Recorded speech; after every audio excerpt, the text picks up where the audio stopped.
President ಅಂತ.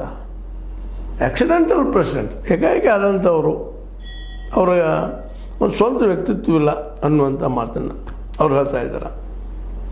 ಇಲ್ಲೇ ಇದನ್ನೆಲ್ಲ ಗಮನಿಸಿದಾಗ ಈ ಪಪೆಟ್ ಅನ್ನೋದಾಗಿರ್ಬೋದು ಅಥವಾ ಆಕ್ಸಿಡೆಂಟಲ್ ಪ್ರೆಸಿಡೆಂಟ್ ಆಗಿರ್ಬೋದು, ಇವೆಲ್ಲವೂ ಇವತ್ತು ಈ ರಾಜಕೀಯ ನಾಯಕರು ಟೀಕೆ ಮಾಡೋದಕ್ಕೆ ಒಂದು ಅರ್ಹತೆ ಅಂತಿಲ್ಲ ಅದನ್ನು ಅಂತೇಳಿ ಪ್ರಶ್ನೆ ಯಾವಾಗಲೂ. ಪ್ರಹ್ಲಾದ್ ಜೋಶಿ ಅವರ ಈ ಹೇಳಿಕೆಯಿಂದಾಗ ಏನಾಗಿತ್ತಪ್ಪ ಅಂತಂದ್ರೆ, ಕಾಂಗ್ರೆಸ್ನಲ್ಲಿ ಎಲ್ಲ ಹೈಕಮಾಂಡ್ ಹೇಳಿದಂಗೆ ಕೇಳ್ತಾರೆ, ಎಲ್ಲ ಅವ್ರು ಹೇಳಿದಂಗೆ ಕೊಂಡು ಹೋಗ್ತಾರೆ ಅನ್ನುವಂಥ ಒಂದು ಮಾತು ಚರ್ಚೆ ಆಗ್ತದೆ.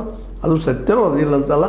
ಆದರೆ ಈ ನಿಮ್ಮ ಪಕ್ಷದಲ್ಲಿ ಏನಂತ ಅವ್ರು ಕಾಂಗ್ರೆಸ್ಸಿಗೆ ಕೇಳ್ತಾ ಇದ್ದಾರೆ, ನೀವು ಅವರು ಅಲ್ರಿ, ನಾವು ಕುಟುಂಬ ಪರಿವಾರದವ್ರು ಅದೀವಿ, ನೀವು ಸಂಘ ಪರಿವಾರದ ಮಾತು ಹೇಳಿದಂಗೆ ಕೇಳ್ತೀರಿ, ಅದು ವಿರೋಧ ಹೋಗ್ಲಿಕ್ಕೆ ಸಾಧ್ಯನ ತಪ್ಪಿದ್ರು ಅಂತ ಅವ್ರು ಕೇಳ್ತಾ ಇದ್ದಾರೆ. ಅದೇನೂ ಇರಲಿ, ಇದನ್ನು ಪ್ರಹ್ಲಾದ್ ಜೋಶಿ ಇಂತಹ ಪ್ರಾಜ್ಞರು, ತಿಳುವಳಿಕಿದ್ದವರು, ರಾಜಕೀಯ ಏನಪ್ಪ ಬುದ್ಧಿವಂತರು, ಅವರು ಇದನ್ನು ಮಾತಾಡೋಕ್ಕಿಂತ ಪೂರ್ವದಲ್ಲಿ ಇದು ನಮಗೆ ತಿರುಗುಮಾನ ಆಗ್ತದೆ ಅನ್ನುವಂಥದ್ದು ಒಂದು ಯೋಚನೆ ಮಾಡಬೇಕಾಗಿರ್ತದೆ. ಅದೇನೂ ಇರಲಿ, ಇವತ್ತು ರಾಜಕಾರಣ ಅಂತಂದ್ರೆ ಏನಪ್ಪ ಅಂದರೆ ಇದು ಟೀಕೆ ಟಿಪ್ಪಣಿ ಮಾಡುವಂಥದ್ದು, ಜೊತೆಗೆ ನಾವು ಸಜ್ಜನರು ತೋರಿಸ್ಕೊಳ್ಳಿಕ್ಕೆ ಹೋಗೋದು, ಸ್ವತಃ ತಾವು ಬೆಳೆತಿನ್ನುವಂಥ ಸಾಮಾನ್ಯ ಆಗಿಬಿಟ್ಟದೆ ಇವತ್ತು. ಹೀಗಾಗಿ ಇವತ್ತು ಖರ್ಗೆ ಅವ್ರ ಮಾದಿಗೆ ಆಗಿರ್ಬೋದು, ಸಿದ್ದರಾಮಯ್ಯರ ಮಾದಿಗೆ ಆಗಿರ್ಬೋದು, ಜೋಶಿ ಅವ್ರ ಮಾದಿಗೆ ಆಗಿರ್ಬೋದು, ಇನ್ನುಳಿದು ಯಾವುದೇ ಡಿ ಕೆ ಶಿವಕುಮಾರ್ ಮಾದಿಗೆ ಆಗಿರ್ಬೋದು, ಇಲ್ಲಿ ಯಾವ ಬೆಲೆನೂ ಇಲ್ಲ.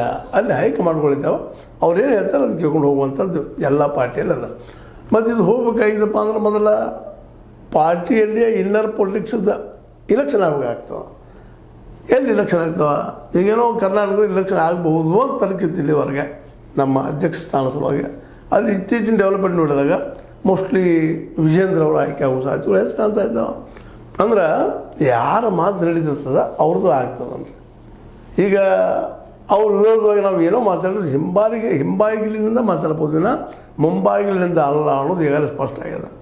ಅದಕ್ಕಾಗಿ ಇಲ್ಲೇ ಯಾರು ಟೀಕೆ ಮಾಡೋಕ್ಕಿಂತಲೂ ವಿಶೇಷವಾಗಿ ತಮ್ಮ ವಿಮರ್ಶೆ ಮಾಡೋದು ಭಾಳ ಮುಖ್ಯ